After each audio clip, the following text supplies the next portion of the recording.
Hello दोस्तों, welcome to क्रेजीट्रॉनिक्स। आज के हमारे ट्यूटोरियल का टॉपिक है कंपैरिजन ऑपरेटर्स।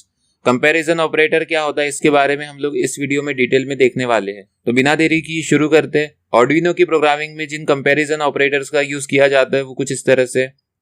सबसे पहले इक्वल टू ऑपरेटर, उसके बाद में not equal to, less than और इक्वल टू, ग्रेटर देन और इक्वल टू।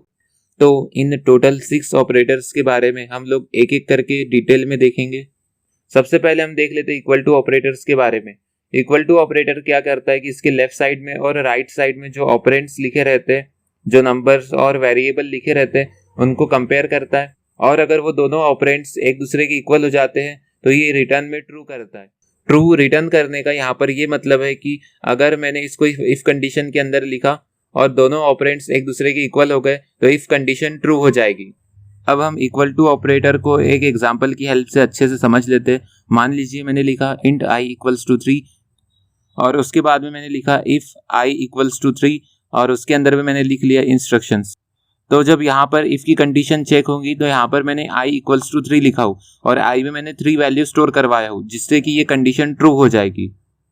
यहाँ पर आपको एक बात का याद रखना है कि मैंने इंट आई इक्वल्स टू 3 जो लिखा हो, इसमें मैंने जो इक्वल का सिंबल लगाया हो इसे कहते हैं असाइनमेंट ऑपरेटर। और उसके नीचे में मैंने जो इफ में आई डबल इक्वल्स टू 3, यहाँ पे मैंने डबल इक्वल का साइन लगाया हो, इसे कहते हैं कंपैरिजन ऑपरेटर। तो आपको इस चीज का याद रखना पड़ेगा कि सिंगल इक्वल मतलब असाइनमेंट ऑपरेटर और डबल इक्वल मतलब कंपैरिजन ऑपरेटर्स। अब हम देखेंगे नॉट इक्वल टू ऑपरेटर के बारे में। नॉट इक्वल टू ऑपरेटर क्या करता है कि इसके लेफ्ट साइड में और राइट साइड में जो ऑपरेंड्स लिखे हुए रहते हैं उन दोनों ऑपरेंड्स को कंपेयर करता है। और अगर वो दोनों ऑपरेंड्स एक दूसरे के इक्वल नहीं रहेंगे तब ये ट्रू रिटर्न करेगा। जिस तरह से इक्वल टू ऑपरेटर काम कर रहा था, ठीक उसका अपोजिट काम नॉट इक्वल टू ऑपरेटर करता है। एग्जाम्पल के लिए मान लीजिए मैंने लिखा इंट आई इक्वल्स टू 3 और मैंने कंडीशन में लिख लिया इफ आई इक्वल्स टू 3, फिर उसके बाद में मैंने लिख लिया इंस्ट्रक्शंस। तो यहाँ पर जब कंडीशन चेक होंगी तो यहाँ पर i नॉट इक्वल्स टू 3 और i में मैंने 3 स्टोर करवाया हो तो i नॉट इक्वल्स टू 3 ये कंडीशन फॉल्स हो जाएंगी। लेकिन अगर मैं i में 2 वैल्यू स्टोर करवा दूं तो यहाँ पर जब कंडीशन चेक होंगी तो ये कंडीशन ट्रू हो जाएंगी, क्योंकि मैंने i में 2 स्टोर करवाया हो 2 नॉट इक्वल्स टू 3, तो ये कंडीशन ट्रू हो जाएगी। अब हम इसके बाद में देखेंगे less than operators. Less than operator क्या करता है कि इसके लेफ्ट साइड में और राइट साइड में जो ऑपरेंड्स लिखे रहते हैं उनको कंपेयर करता है।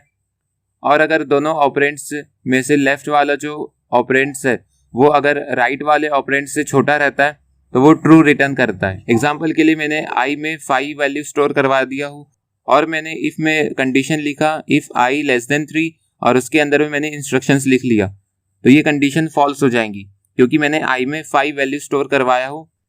लेकिन अगर मैं i में 2 वैल्यू स्टोर करवाता हूँ तो ये कंडीशन ट्रू हो जाएगी। लेकिन अगर मैं i में 3 वैल्यू स्टोर करवाता हूँ तो ये कंडीशन फॉल्स हो जाएंगी। लेकिन अब अगर मैं चाहता हूँ कि जब मैं 3 वैल्यू से छोटी वाली वैल्यू यहाँ पर i में स्टोर करूँ, उसके लिए इफ कंडीशन ट्रू हो और साथ में जब मैं i की वैल्यू 3 रखूँ उसके लिए भी ये इफ की कंडीशन ट्रू हो जाए, तो यहाँ पर मैं यूज करूंगा लेस देन और इक्वल टू ऑपरेटर्स का। तो लेस देन और इक्वल टू ऑपरेटर क्या करता है कि इसके लेफ्ट साइड में और राइट साइड में जो ऑपरेंड्स लिखे रहते हैं उनको कंपेयर करता है। और अगर लेफ्ट साइड का जो ऑपरेंड्स है वो राइट साइड के ऑपरेंड्स के इक्वल रहता है या उससे छोटा रहता है तो वो ट्रू रिटर्न करता है। एग्जाम्पल के लिए मान लीजिए मैंने लिखा इंट आई इक्वल्स टू 5 और उसके बाद में मैंने लिख लिया इफ आई लेस देन और इक्वल टू 3 और उसके अंदर में मैंने इंस्ट्रक्शंस लिख लिया हो। तो यहाँ पर जब इफ की कंडीशन चेक होगी तो i लेस देन और इक्वल टू 3, तो ये कंडीशन फॉल्स हो जाएंगी। लेकिन अगर मैं i में 2 स्टोर करवा दूं तो ये ट्रू हो जाएगा, क्योंकि 2 लेस देन 3 ये कंडीशन ट्रू हो जाएगी। लेकिन अगर मैं i में 3 वैल्यू स्टोर करवाता हूँ तो यहाँ पर जब इफ की कंडीशन चेक होगी तो इफ i लेस देन 3 ये तो ट्रू नहीं होगा, लेकिन i लेस देन के बाद में मैंने इक्वल का भी ऑपरेटर लगाया हो तो i इक्वल टू 3 ये कंडीशन ट्रू हो जाएगी, जिसकी वजह से इफ के अंदर का जो इंस्ट्रक्शन है वो एग्जीक्यूट होगा। अब हम देख लेते हैं ग्रेटर देन ऑपरेटर के बारे में।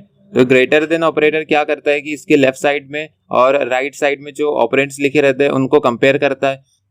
और अगर लेफ्ट साइड का जो ऑपरेंड्स है वो वैल्यू में राइट साइड के ऑपरेंड से बड़ा हो तो ये ट्रू रिटर्न करता है।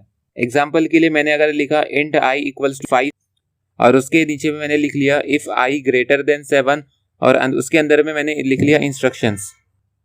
तो यहाँ पर जब इफ की कंडीशन चेक होंगी तो यहाँ पर मैंने i में 5 स्टोर करवाया हो और कंडीशन है i ग्रेटर देन 7, तो ये कंडीशन फॉल्स हो जाएंगी। लेकिन अगर मैं i में 9 स्टोर करवा दूँ तो यहाँ पर जब कंडीशन चेक होंगी तो 9 ग्रेटर देन 7 ये कंडीशन ट्रू हो जाएगी, जिसकी वजह से इफ कंडीशन के अंदर जो इंस्ट्रक्शन लिखी हुई है ये एग्जीक्यूट हो जाएगी।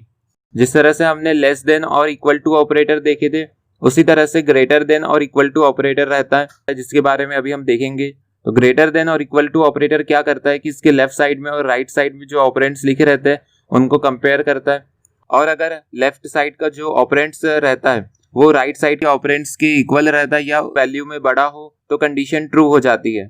एग्जाम्पल के लिए मैंने लिखा इंट i इक्वल्स टू 9 और उसके बाद में मैंने लिखा इफ i ग्रेटर देन और इक्वल टू 7 और उसके अंदर में मैंने लिख लिया इंस्ट्रक्शंस। तो यहाँ पर जब कंडीशन चेक होगी तो i ग्रेटर देन और इक्वल टू 7 ये कंडीशन ट्रू हो जाएंगी क्योंकि मैंने i में 9 स्टोर करवाया हूँ। और साथ में मैं जब i में 9 को हटाकर 7 स्टोर करवा दूँ तब भी ये कंडीशन ट्रू हो जाएंगी क्योंकि यहाँ पर मैंने i ग्रेटर देन के बाद में इक्वल का भी ऑपरेटर लगाया हूँ। तो i इक्वल्स टू 7 ये कंडीशन ट्रू हो जाएगी, जिसकी वजह से इफ कंडीशन के अंदर जो मैंने इंस्ट्रक्शंस लिखा हो वो इंस्ट्रक्शन एग्जीक्यूट हो जाएंगी। इस तरह से हमने देख लिए कंपैरिजन ऑपरेटर के बारे में। अगर आपको इस वीडियो में अभी भी कोई डाउट है तो आप हमसे कमेंट करके पूछ सकते हैं। दोस्तों, अगर आपको ये वीडियो पसंद आई है तो प्लीज़ इस वीडियो को लाइक कीजिए, अपने दोस्तों तक इस वीडियो को शेयर कीजिए, और अगर आप हमारे चैनल पर नए हैं और आप आर्डिनो की प्रोग्रामिंग सीखना चाहते हैं तो प्लीज़ हमारे चैनल को सब्सक्राइब कर लीजिए और बेल आइकन को भी दबा दीजिए, जिससे कि हम जब भी आर्डिनो की प्रोग्रामिंग के वीडियो अपलोड करेंगे तो आपको नोटिफिकेशन आ जाएगा। वीडियो को आखिरी तक देखने के लिए थैंक यू सो मच।